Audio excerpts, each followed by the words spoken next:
ஒரு பாஸ்கெட் பால லிக்விட் நைட்ரஜன்ல முக்குனா எப்படி இருக்கும்? லிக்விட் நைட்ரஜன் பத்தி கண்டிப்பா தெரிஞ்சிருக்கும்னு நினைக்கிறேன். இது ஒரு லிக்விட் மாதிரி தான் இருக்கும். ஆனா இதுக்குள்ள எது போயிட்டு வந்தாலுமே அது பயங்கரமா ஃப்ரீஸ் ஆகி நசுக்குனாலே உடைஞ்சு போயிருங்க.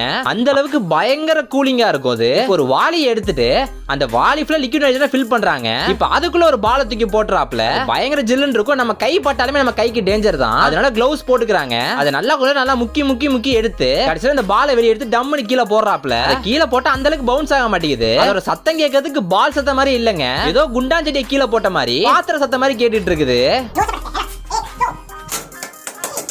அப்புறம் ஃபுல் ஃபோர்ஸ்ல டம்முன்னு கீழே போடுறாப்ல. அப்புறம் எடுத்து பார்த்தா அங்க கிழிஞ்சு போயிருச்சு. காலை வச்சு ஒரே நசுக்கலாம் ட்ரை பண்றாப்ல. ஆனா அதை நசுக்க ட்ரை பண்ணி அவர் கால் தான் வலிக்க ஆரம்பிச்சிருச்சு. ஏன்னா அது பயங்கர ஸ்ட்ராங்கா சாலிடா மாறிடுச்சு. அப்புறம் திரும்பி நல்லா டிப் பண்ணி எடுக்கிறாப்ல. டிப் பண்ணி எடுத்து கீழே போறதுக்கு அப்புறம் பார்த்தா அதுக்குள்ள இருந்து நிறைய புகை வருது. ஃபர்ஸ்ட் தடவை கீழே போய் நிறைய ஓட்டை விழுந்துருச்சு. அந்த ஓட்டைக்குள்ள லிக்விட் நைட்ரஜன் போய் அந்த உள்ள இருந்து புகை வர ஆரம்பிச்சிருச்சுங்க. அப்புறம் பெரிய மண்வெட்டி அருவா எடுத்து ஒரே போட்டு இந்த பாலை பொளந்துறாப்ல. உள்ள ஓபன் பண்ணி பார்த்தா உள்ள இருந்து புகையா வந்துகிட்டு இருக்குங்க. இந்த வீடியோ முடிஞ்சா நீங்க சப்ஸ்கிரைப் பண்ணிட்டு போயிருங்க.